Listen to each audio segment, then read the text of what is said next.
കായംകുളത്തെ തോൽവിക്ക് പിന്നാലെ സമൂഹ മാധ്യമങ്ങളിൽ LDF പ്രവർത്തകരുടെ പോര്. പ്രതിഭയുടെ തോൽവി കാത്തുവച്ച പ്രതികാരമെന്ന സമൂഹ മാധ്യമ കുറിപ്പുകൾ. സംസ്ഥാന കമ്മിറ്റി അംഗങ്ങൾ ഉൾപ്പെടെയുള്ള നേതാക്കളുടെ പേരു പറഞ്ഞാണ് സമൂഹ മാധ്യമങ്ങളുടെ വിമർശനമുയരുന്നത്. രഘുനാഥ് നാരായണൻ വിവരങ്ങളുമായിട്ട്. രഘു, ഇത് ഏറെക്കാലമായിട്ടുള്ള ഒരു അമർഷം, അത് പൊട്ടിത്തെറിയിലേക്ക് വരുന്നതാണല്ലേ? അതെ, കഴിഞ്ഞ കുറച്ചധികം നാളുകളായി കായംകുളത്ത് CPM-നുള്ളിൽ പ്രശ്നങ്ങളുണ്ട്. ഈ തെരഞ്ഞെടുപ്പിന് തൊട്ടു മുൻപായിട്ടും തെരഞ്ഞെടുപ്പിന് ശേഷവും കുറച്ചധികം ആളുകൾ CPM-ൽ നിന്ന് പുറത്തുപോയി CPI ചേരുന്ന സ്ഥിതി ഉണ്ടായി. ചില ആളുകളെ പാർട്ടി പുറത്താക്കുകയും ചെയ്തിരുന്നു. ഇതിന് പിന്നാലെയാണ് അങ്ങനെയൊക്കെയുള്ള സംഭവങ്ങൾ നടക്കുന്ന സ്ഥലമാണ് കായംകുളം. ഇതിന് പിന്നാലെയാണ് തെരഞ്ഞെടുപ്പ് റിസൾട്ട് വന്നതിന് ശേഷം പ്രതിഭ MLA-ക്കെതിരെയും ഒപ്പം തന്നെ അവിടുത്തെ പാർട്ടി നേതാക്കൾക്കെതിരെയും വലിയ രീതിയിലുള്ള ഒരു വിമർശനം സമൂഹ മാധ്യമങ്ങളിൽ ഉണ്ടാകുന്നത്.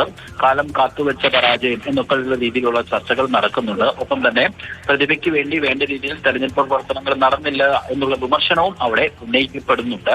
എന്തായാലും അതിനൊരു ഔദ്യോഗിക സ്വഭാവമില്ല എന്നുള്ളതാണ് CPM-ന്റെ വിശദീകരണം. അത് യാഥാർത്ഥ്യവുമാണ്. പക്ഷേ അപ്പോഴും ഈ സമൂഹ മാധ്യമങ്ങളിൽ വിമർശനം ഉന്നയിക്കുന്ന ചില ആളുകളെങ്കിലും LDF-ന്റെ തിരഞ്ഞെടുപ്പ് പ്രചാരണങ്ങളിൽ പങ്കെടുത്തിട്ടുള്ള ആളുകളും കൂടിയാണ്. എന്തായാലും അതിനെ ആ നിലയിൽ തന്നെയാണ് CPM എടുക്കുന്നത്.